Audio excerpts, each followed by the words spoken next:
Welcome to the Epic Company Culture Podcast, where your host, Josh Sweeney, will give you, the business leaders, HR professionals, and company culture aficionados, the knowledge you need to take your company culture to the next level.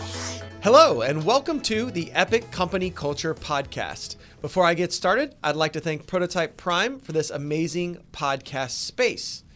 Today, I am joined by Morgan Lopes of Polar Notion, going to tell us all about his company culture. Morgan, thanks for joining us. Hey, my pleasure. Thanks for having me. So tell us about yourself and Polar Notion. Yeah, cool. So a little bit about myself. Entrepreneur, started our business in about 2012.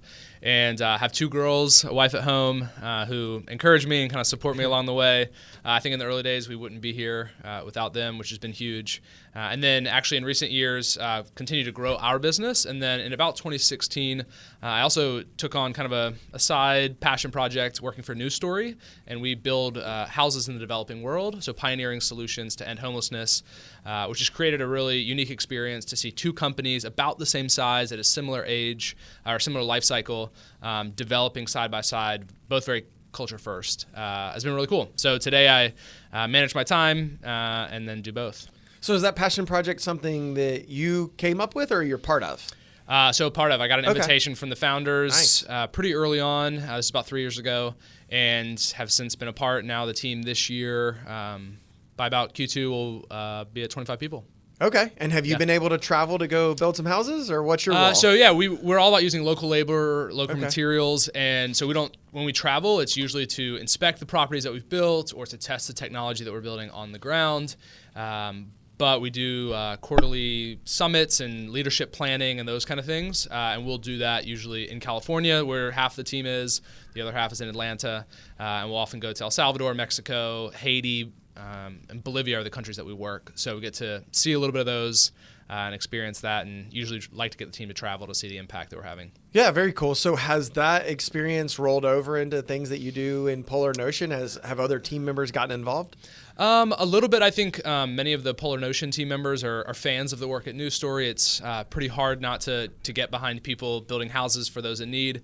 So there's been a lot of alignment there. I think the probably greatest value that both teams have seen is really watching these two organizations grow side by side. So a lot of the growing pains that I would have thought if I was just looking at our business as it grew around 12 to 15 people, I would have thought like, is everyone having these problems? And I will literally walk out of one leadership team meeting into another and realize, oh yeah, like these are the exact same problems. Right. And so it's been really cool to see those businesses develop side by side. A lot of pattern matching of just what businesses go through, and there are similar things around just a growing business that looks pretty similar, depending, regardless of if it's a nonprofit, for-profit, more of a product-oriented company, or for us on the Polar Notion side, we build web and mobile apps, so we're on the service side of things, and yeah, it's pretty cool. Yeah, it's interesting you bring up kind of the similarities of the size of the business, because you and I met through EO, the entrepreneur organization. Right. And, when I was integration and membership chair on the board for Atlanta,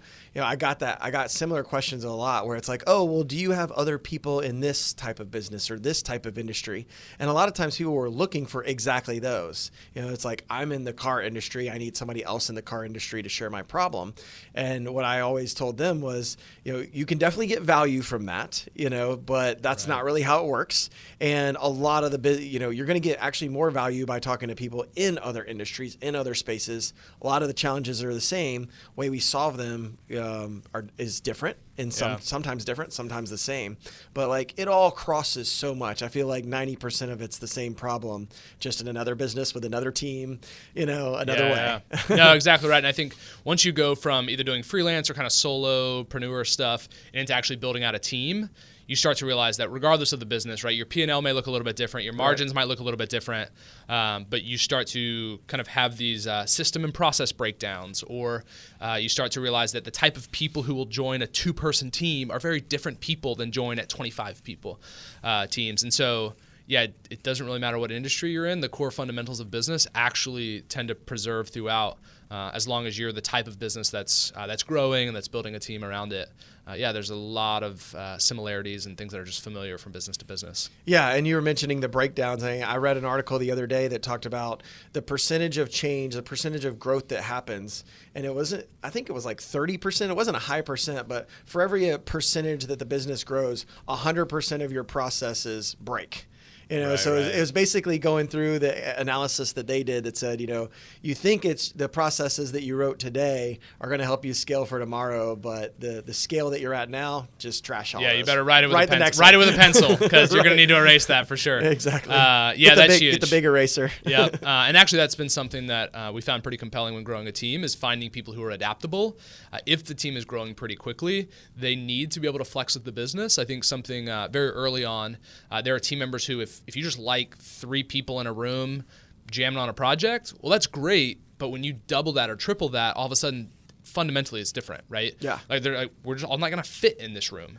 And so if you have somebody who's looking for those things, and that's what makes them happy and being very super close, super intimate. And at one point in time, we had a team member, our first hire, he probably got 60 to 70% of my time and attention throughout the day.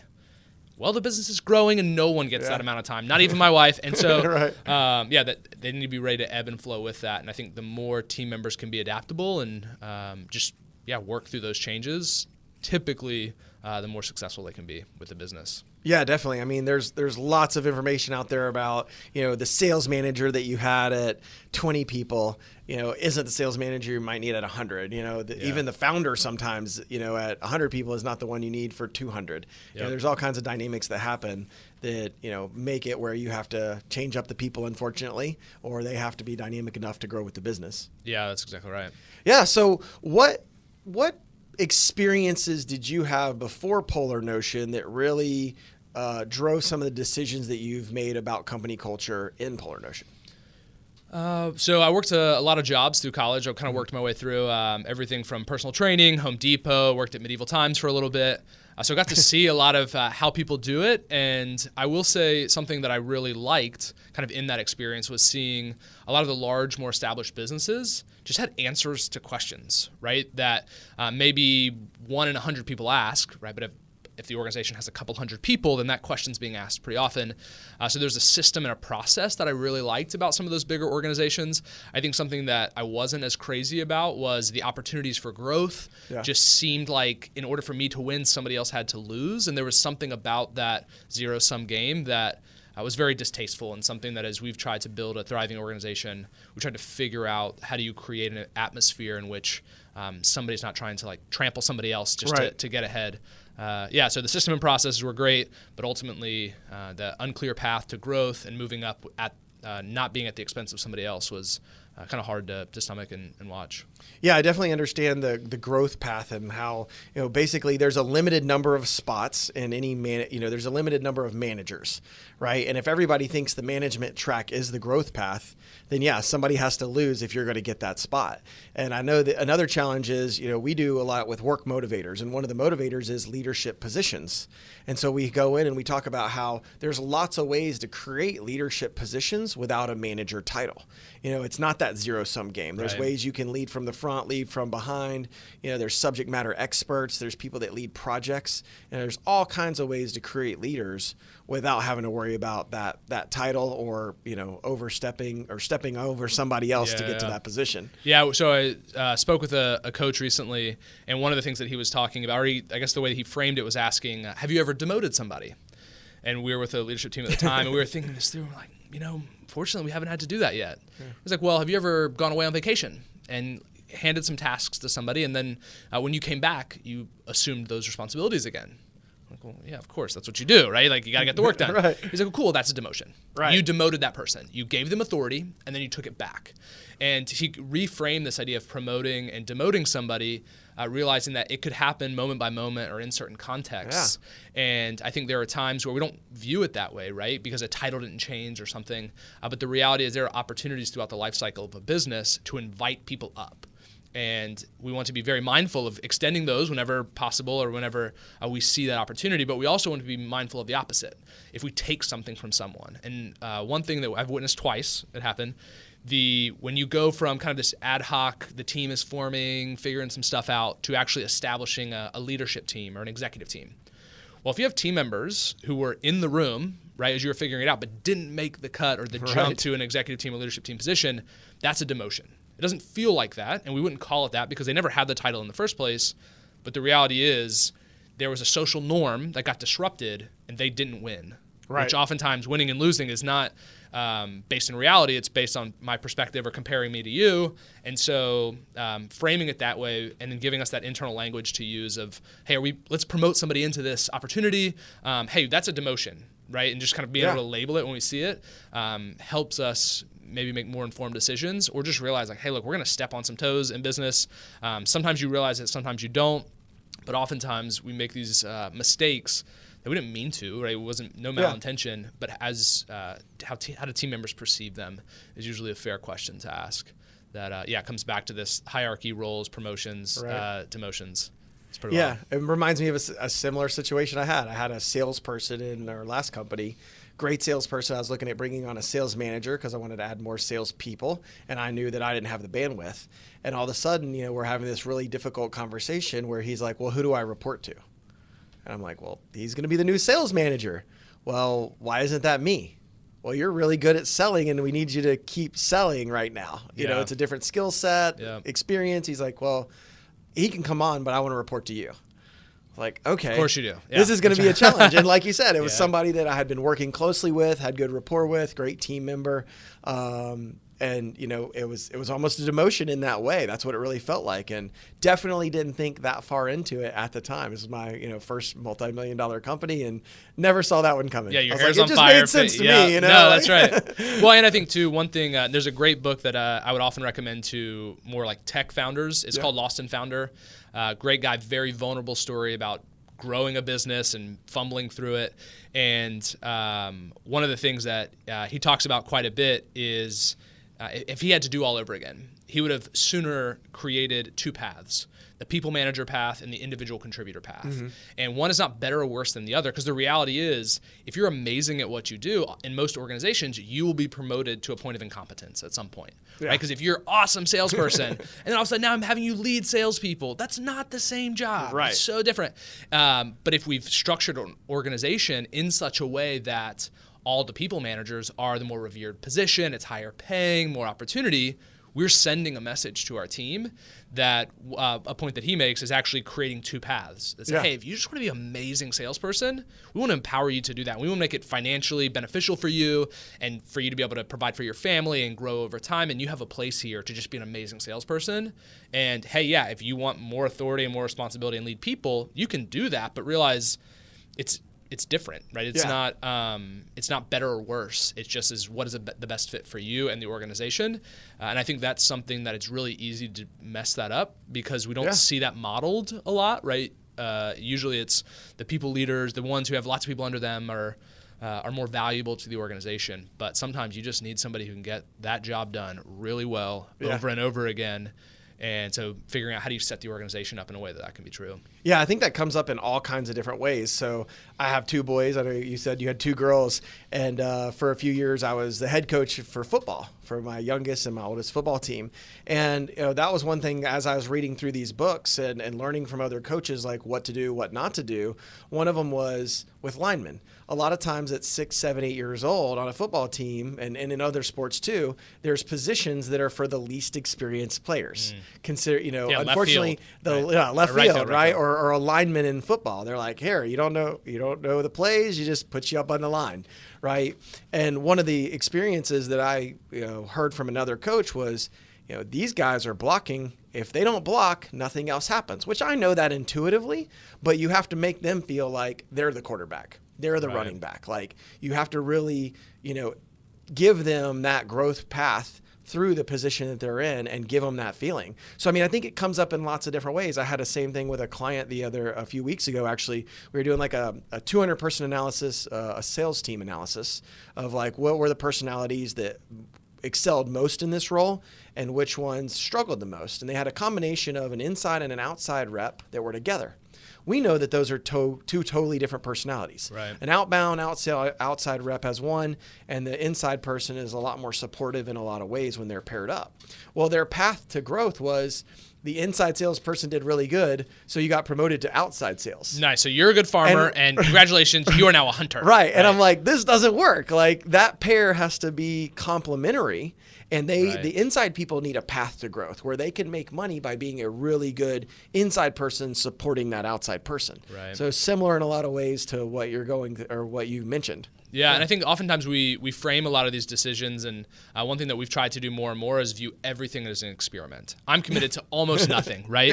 Yeah. We have certain values in our organization that we will hold true, and we have a general attitude that we will protect. But by and large, anything that we do from a systems and process perspective, most of our team, I think at this point, knows it's going to change. Don't get married to it. If you love it because it's effective, awesome. Advocate for how well that works. But the reality is we should always be testing and tweaking something. And in our style of business, everything we do gets broken down into 1 or 2 week sprints, so chunks of time that we're executing against projects. It's allowed us to deliver with speed and confidence and clarity, but then also we get to tweak things every single week or two, a little bit different to try and improve and develop that process. But yeah, sometimes we want to settle in a little bit, and we can structure these incentives to not map back to actually what's best for the person that's experiencing them, or even the business in that manner, right? You may have an inside salesperson who goes outside sales and they start failing, right? Well, that's not good for the business. That's not good for the person. People don't like to lose, and you didn't really see it coming with those misaligned incentives. Yeah. So talking about attitude and how you do things and things you won't give up, let's talk about your email. Okay. This is something that's come up. You're doing something I've thought about doing multiple times. I had a friend do the same thing, but tell us about your email footer and what you're telling people and the kind of almost the culture that you're conveying about your time. Yeah, so a big theme for us is around this idea of human-centered business. So getting back to people over process and really rejecting a lot of what industrialization has taught us about the value of a person, right? That they are replaceable, where the reality is they're not. And they're not cogs in a wheel. The greatest value that humans have to contribute is in collaboration and adaptability. And so in a lot of ways, that comes back to how we live our lives. One thing that we try to default to is in-person interactions, human to human. This is great being here together over with the screen separating us or even not even be able to see each other. So in my email footer, it actually just communicates something that I started doing a couple of years earlier that where I would just batch my emails. So twice a day I would check my email. Usually first thing I'd kind of clear it out a little bit. And then either after lunch or before I walk out the door, I would zero out my inbox. And I started doing this for a while and I found that, okay, cool. This works for me and it's really great. But then I asked myself, what does it feel like to be on the receiving end of that correspondence? And, sometimes you send somebody a message and oftentimes we can feel like it's a text, right? I should hear back pretty quickly and it's been 6 hours and I haven't heard anything. Are they okay? So what I started doing was at the bottom of my footer or bottom of my email, adding a kind of like a PS that just says, hey, I'm doing email a little bit differently to prioritize human interactions. I'm only checking this twice a day. And then usually I try and clear it out at least once a day. Sometimes it's in the morning or whatever. And just stating that has been a game changer. The number of people who they'll disregard my actual email. I had a question for them. They won't even answer the question and they'll come back, hey, oh my gosh, your footer and your email is amazing. You mind if I use this? So then I shared a little bit more about why and kind of linked to it. It's been really interesting to see not just the attitude shift of me personally trying to prioritize that, but then also just communicating it to others has taken something that was just natural part of my schedule and made it something almost like an invitation for others to come and be a part of this thing that is taking back more of our lives and prioritizing those human behaviors. It's been great. I would definitely recommend it. If you feel a slave to the inbox, just setting that expectation is really huge, because even employers who feel this chronic urge to always check, always have your phone on, always have push notifications, when you just tell them hey, look, I'm trying to get work done. I'm prioritizing the work that you're paying me to do. I'm doing that over just responding to emails. It can be really impactful. And I've seen for me personally, more mental clarity, more space. And then usually when I'm with somebody, I try to have my phone out of sight, which then sends a message hey, I'm here. I'm all in. Nothing's going to distract me. I can create a little bit of a problem if my wife's trying to get in contact with me. Right. We've had a baby during this transition too, actually. And she was very concerned that if she was heading to the hospital, she wouldn't get in touch with me. I was like, yeah, but the person I'm with in that moment is going to feel so valued. It didn't work very well. But so it's been a great transition. And it's just the value of communicating that to people has been really huge. Yeah. Well, I love the concept because so many people, like you said, they put this pressure on email, like when you're supposed to respond. Like I was a consultant at a company at one point, and it's all about the billable hour, how many we're getting done, what we're getting done for the client. Some of it, like what you do, is heads down work. You know, you're programming, you're trying to come up with a solution, and you just need to be heads down and not distracted. And like the policy at the company was, we need to respond to everybody's email within 1 hour. And I'm like, guys, it's impossible. You know, I basically flat out told them, I said, it's not going to happen. Like if you want responses within 1 hour, you need somebody monitoring my email box. And I'm happy to help them do that. I'll help in any way that I can, but you know, I can't be working on a solution that takes 4 hours worth of work that's due tomorrow and trying to check every email I have, because, you know, it's not just answering an email, it's going and finding the solution or answering the question or resources, absolutely, whatever else it is. You know, it's not a, hey, and, you know, so yeah, there's all kinds of challenges with email and the immediacy issue. So yeah, I've talked to a few people that have this where they leave their inbox off and they have some sort of message like you have where it's, I check it twice a day, you know, kind of hope to get to you. Yeah, there's a mentor that I had at one point in time, and he would always say that expectation minus communication is what actually equals frustration. Yeah. So I have an expectation, somebody else has an expectation. If we don't talk about it, if we don't know that it's there, then that's when we get frustrated. And so by stating it, hey, I'm only going to do this time, here's how I'm going to get to it, and then honoring that, right? It outlines my expectation and sets their expectations appropriately, and then it eliminates that frustration because at least they know what to expect, right? There's no surprise when Morgan doesn't get back to you within an hour because he told you he wasn't going to I'm not going to get back to you within an hour, right? Like right. I stated that up front. So that's been something that I think has been really impactful. And then even encouraging our team to do that, I think has set a tone for us organizationally that said, hey, like get meaningful work done. There's a great book by Cal Newport. It's called Deep Work. And it talks about how the most impactful work we will do in our lives is work that requires us to just be focused in this zone, in a state of flow, as I would call it. And we want that for our clients. Like we want to produce incredible work for our clients. And the only way we're going to get there is if we protect the time and energy of our team. And we made a shift about 2 years ago, moving all of our clients into Slack, which is the chat tool. So we have our team in Slack, our clients in Slack, and it's great, but it feels very instant. Right. So we are always reminding our team, this is not about prompt responses. And our PM oftentimes will tap me, her name's Allie, and hey, did you see that message from so-and-so? Like, when did it come through? It was like 15, 30 minutes ago. I was like, cool, I'll help you get to the answer of this, but do not respond right now. You need to sit on that answer. Yeah. Like, well, why? I mean, like, you kind of was like, go. I'm like, look, because you are going to set an expectation that we will respond within an hour. And I was like, we are not. We cannot deliver. I don't feel confident in asking our team to have that kind of response time when the greatest work that we will contribute in life is due to heads down time and getting into a state of flow. And so we want to set realistic expectations with our clients. So oftentimes we will literally sit on responses just so that they understand, hey, look, we got stuff going on. And we don't want to promise something that we could not deliver consistently. But trying to push that message as deep into our team, into our organization as possible, because really, again, we are going to spend our lives doing something, and we want that to be meaningful work, and it just doesn't happen 15-minute blocks at a time. So yeah, well, I mean, there's two things that kind of pop into my mind with that. Like one, it's interesting that you chose Slack to like email. I get it. Email makes perfect sense. Everybody's got a full inbox. You don't want people just sitting there waiting for new emails to come in. So that makes sense. But like Slack comes across to me, it's a chat app, right?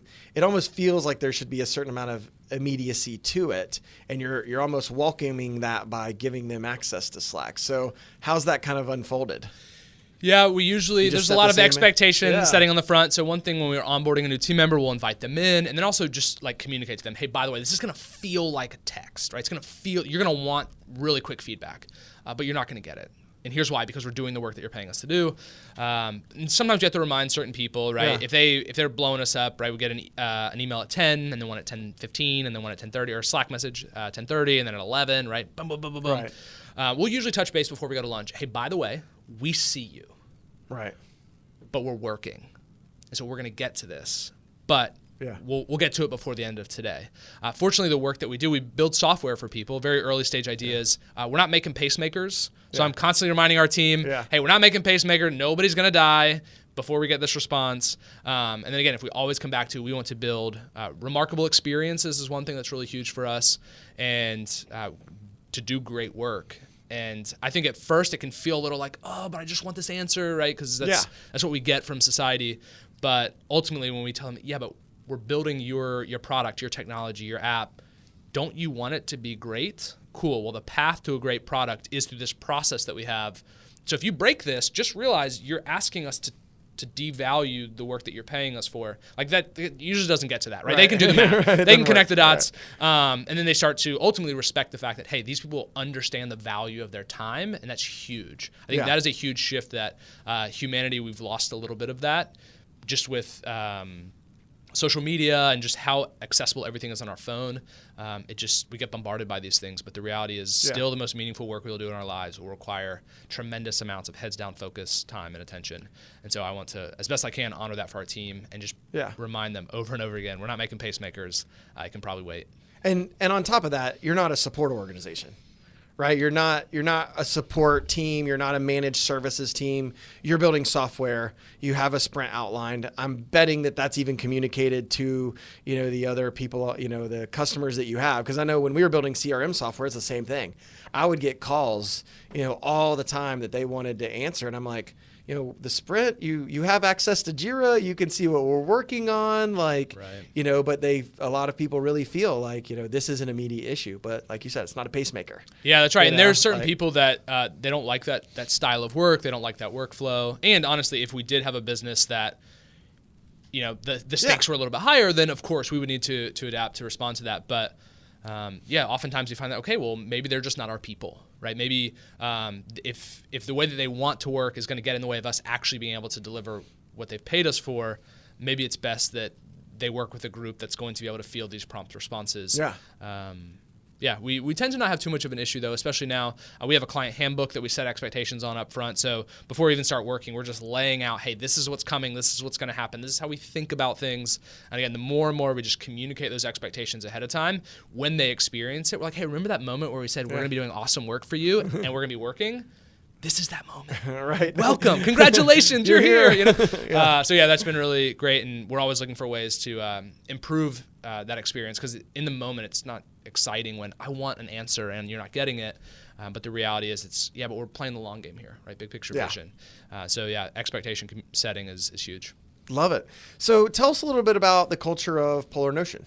Yeah, so at Polar Notion, we built a lot of early stage ideas, so doing web and mobile apps, a lot of startups and entrepreneurs, and then small to medium-sized businesses that are maybe trying something new or trying to capture a certain level of efficiency or productivity within their business.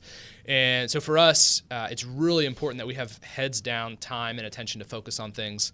Organizationally for us, we've always valued collaboration. Like that's been really, really huge. I would say if I had to pick one thing for us that really outlines our culture, it's actually team lunches. There's something about the way that we've done team lunches. If I look back to 2012 when we started, Josh and I were friends before we started the business. We knew each other for about 10 years before starting. And we just grabbed lunch together every day. And the idea was shut the laptop, step away, get a little bit of mental space, rest your mind so that then you can come back after lunch and re-engage. And so we would go out to eat, or we would stay in. And I think back when we were meeting at my apartment, we'd play like Xbox or something. And as we started adding team members, we would keep that same ritual, right? Of, hey, we're going to step back. It is not a optional kind of thing. Very rare that we would work through lunch. And so this idea of taking a break or resting when appropriate and then working when appropriate and kind of balancing those, I think started us off down this road of asking harder questions around what creates a good work environment versus a typical work environment. So something for us we're very mindful of is what I would consider like the traditional agency, right? Which is go, go, go, go, go, chaos, respond to things, hair's always on fire, you're probably working until 10 o'clock at night. And then usually they found it that in this industry, about 2 years, you start to reach this level of burnout. And we started to ask ourselves, what if we could create an agency that you could work at for decades, right? What if that was an experience? And then what is the value of having team members who want to be here for that amount of time? What kind of client experience does that create? And so for us as a team, again, collaboration is really huge. We have this a core value that we call being effectively human. So effective in the sense that that's how computers work, right? Yeah. And then human in the sense that that's ultimately why computers should service humans better. That's in their correct alignment. Right. But so we are people who talk to machines, and so we want to be effectively that need to human. serve us. Yeah. So we want to balance this dichotomy of being effectively human, and one of the things within that is being able to disagree well. Right, so you have a set of beliefs that probably guide how you live. I have probably a set that some things overlap and some things differ. And in society today, we're taught that if I don't agree with you on something, then we're going to get really angry and we're probably going to raise our voices and then we're going to rush to equal sides of the aisle apparently, and we're going to yell across it, right? All right. And one thing that has been true to who we are is being able to disagree well. So you can have a point, and I'm going to listen to you because I'm going to respect who you are as a person and your viewpoint and how it may differ. And then on my end, I would hope that as I share things, you would listen to me, and we can have what we call a dialogue, right? We can discuss certain things. Yeah, Got it. It's pretty great. I like the air quotes. For It's those a dialogue. listening Let me just tell you, on the podcast. Yeah. And I think that's something that's been lost, right? We don't get Yeah. a lot of that in society. We don't see that in the media. It's really just a screaming match. And so for us, lunches tend to be very circuitous time, like conversations just ebb and flow. And by the end, we're like, how did we get to this topic? But usually whatever is being discussed, a barometer for me is everyone just chill, right? As if you were on the back patio, hanging out with friends cooking hamburgers. Like, can we have those kind of just chill conversations? We disagree, you have your opinions, I have mine. But at the end of the day, we respect each other. That's fundamental for us because in the heart of a project, right, I'm going to have a way that I think is the right way, and you're going to have an idea, whether you're the client or a team member. And in that moment, I need to be able to look at the problem that I'm trying to solve and not the differences that divide us. Right. Because at the end of the day, we should be united trying to solve that same problem. And so that's huge. And that backs into a lot of what we want to do. Also, this was about 1.5 years ago, we looked at what are the things that get in the way of people collaborating well. And usually, one of the big things that happens, this is socially, this is in relationships, this is on teams, is secrets, right? If I've got something that I'm withholding from you and we're trying to accomplish something together, it's going to get in the way there, right? Whether you know it or not, it's occupying mental space for me. There's like this veil that kind of separates us. And so compensation, salaries tend to have that for teams and companies. Yeah. In many cases, my wife worked for a corporation and she was instructed, like, you will not talk to your coworkers There's about a policy this. Right. for There's this. a policy. Right. Right. And I heard that and I was like, that's really interesting. Who benefits from that? The only person who benefits is the employer, right? Of having, of each person not knowing how much the other person makes. Because the reality is we could have a pay disparity. Right. And if I knew that I was making $20,000 a year less than you, well, how do I feel? Probably pretty devalued. But then how do you feel? You probably feel a little bit of like, well, man, this is my team member. Like if we're really in this together and you own into that, you're probably not feeling great about that either. Like, that just is icky, right? And then at the end of the day, what am I going to do? I'm going to go to my employer and be like, what the heck? He makes more than me. Let's talk about this. And now they got to try and pay me more or they're going to fire me, right? All these issues. And so we started to ask ourselves, what would it look like if we clearly defined a growth trajectory here, mapped it back to compensation, to benefits, and everything was clearly defined, all of those expectations, and then told everybody.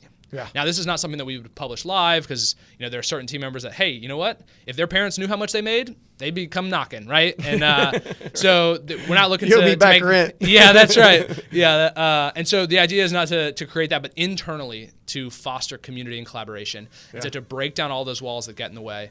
So we went through the work. It took months to get a clear path here, divided the organization into 6 levels, and then every role maps back to one of these, or it has 6 levels attached to it, everywhere from intern, which we tell them pretty straight up, hey, this is what this all looks like, and then all the way up to a principal in the business, clearly defined, and then share that with the team. At one point in time when we were rolling it out, it was very much like vision casting. Here's where we're heading.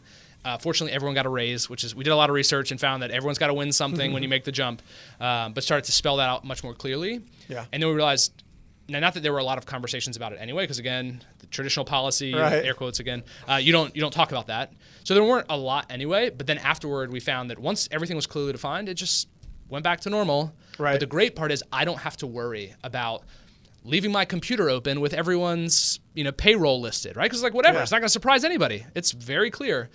Or one team member finding out, and we don't have to have a policy. Our policy is transparency first, which then adds value to our team members, and then ultimately for us organizationally, we got to have our crap together so that we can pay everyone what they're worth. But even things like diversity, gender pay gaps, and diversity pay gaps, and all these things that the marketplace is trying to figure out what do you do with. Yeah. Like, well, if you didn't have secrets, it's easy. It's really kind of easy because Right. they can self-police. And then it also tells early in the hiring process, we just let people know, hey, look, there's not going to be a negotiation about your compensation. Yeah. Based on your skills and abilities, we feel like you fit here. If you think you're more experienced, then make a case for yourself. But the reality is, if this is where you land, this is how much you will get paid. If you're not comfortable with that, hey, this is probably not the best place for you.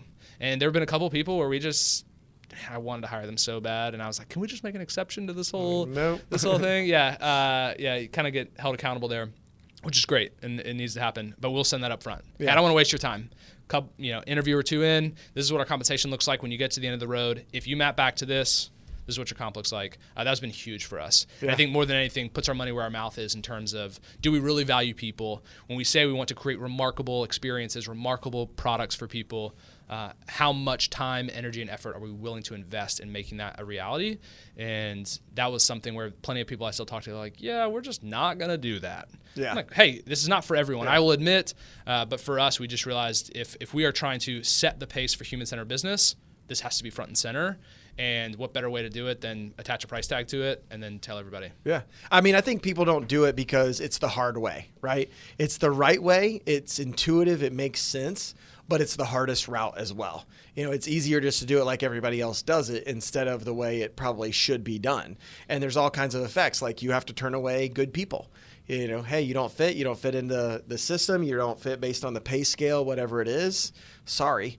And that can be very complicated. I know I've worked at companies where our version of junior will seem to be everybody else's version of senior developer.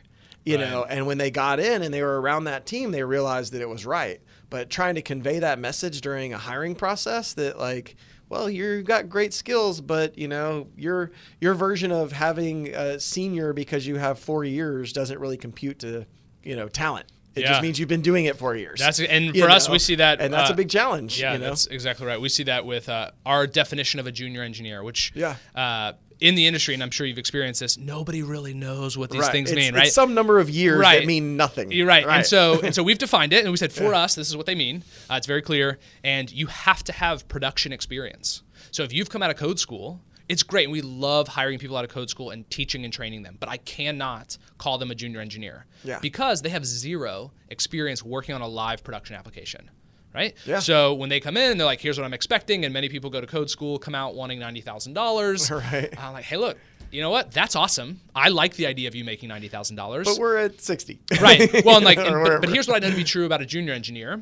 And a junior engineer has 1 to 3 years of experience, as defined here, because we know that as an organization, we can't afford to pay a junior engineer with less than 3 years of experience any more than this. We're going to consider you an apprentice. You can come in, you can level up, and if you achieve this many months in our organization, we will set you as a junior engineer. Yeah. It creates some very frank conversations, and they're not easy conversations. Nobody likes telling somebody, hey, you think you're really hot stuff, but based on math, you're not. Right. But organizationally, it's like, well, but it's clear, right? And then when a new person joins the team, our team now knows, oh, this person fits. They meet the expectation. There's no question of, are they qualified? Right? Yeah. Well, let's go look. Let's go look at the chart. We have an Excel spreadsheet. Let's look it up. If you don't think they are, make a case. But usually it doesn't get to that because we've just, again, over-communicated those expectations on the front end. And, maybe our definition's wrong. We're always willing to change it. But it's held out pretty true, right? Yeah, I mean, again, most people don't know anyway. So when they come in, like, wait, you've defined this? That's it's groundbreaking. So yeah. Yeah. Well, I know I've had it come up as well in other positive ways, the whole salary conversation, because, I guess going back and starting off, there is no awkward salary conversation, right? When you have pay bands, it's like, this is where you're going to fall. This is how much this position starts at. This is where it grows to. It's very clear. It's not, well, how much do you want to make? And, that whole awkward sense. Right. I know it's worked out for me because I worked for a company that had pay bands. And I asked for one thing, and they're like, well, the position you're going for, which you're more than qualified, is here. And I got more than I asked for. There you go. And I kind of took that away. I was like, wow, that was a really good feeling, and I've done that a time or two in our company too, where it's like, well, that person's asking for this, but I really feel like, I need to go a couple thousand above, right? Because they could easily go find another job for a couple thousand above. So why don't I just go ahead and bite the bullet, offer it to them? It gives them a wow experience, and they're not searching for a few $1,000 difference in 6 months from now. Well, and that's the thing. Turnover is expensive. Yeah. Right. When people, you train them, you spend the time and energy, invest in them, and then they leave. That's really expensive. A friend of mine worked at an Apple retail location, and I think the math was somewhere around their lowest paid team member, like the front people who kind of just corral you into a scheduler.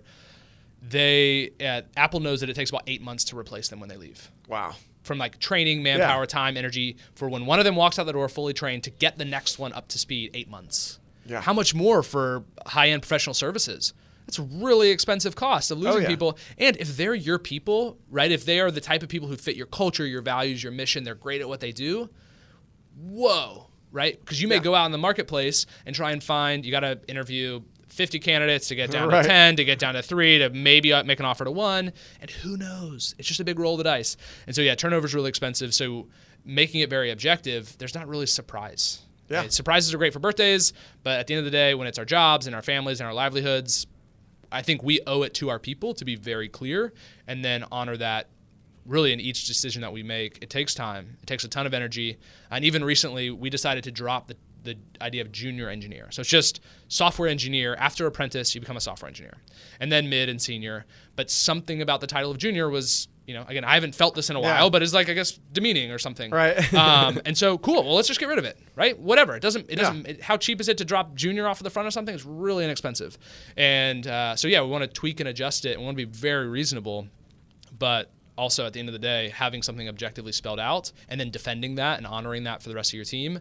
As you grow, we found that it really starts to reduce these really awkward conversations of, holy cow, we hired this person here, our team has quadrupled in size, and now we hired somebody 3 levels lower at $20,000 a year more just because we had the cash on hand and we needed them in the door. Oh, it's so uncomfortable. Yeah, because now that's going to come up later. Oh, absolutely. Somehow. Yep. A great friend of mine had that happen. He was at an organization for a couple of years and very truly a senior level guy. And he was like bought into the team, the mission, the vision. And I think there was about a $30,000 to $40,000 pay gap between him and his junior counterpart. Yeah. And I think something got appended in an HR email, right? There's just like this random, probably was those on things that happen. Right. Yeah. So the HR person sent over an email that had this thing attached to the bottom. He saw this pay breakdown and you can't unsee that. No. Right. And maybe he left 6 months or a year later or 2 years, whatever.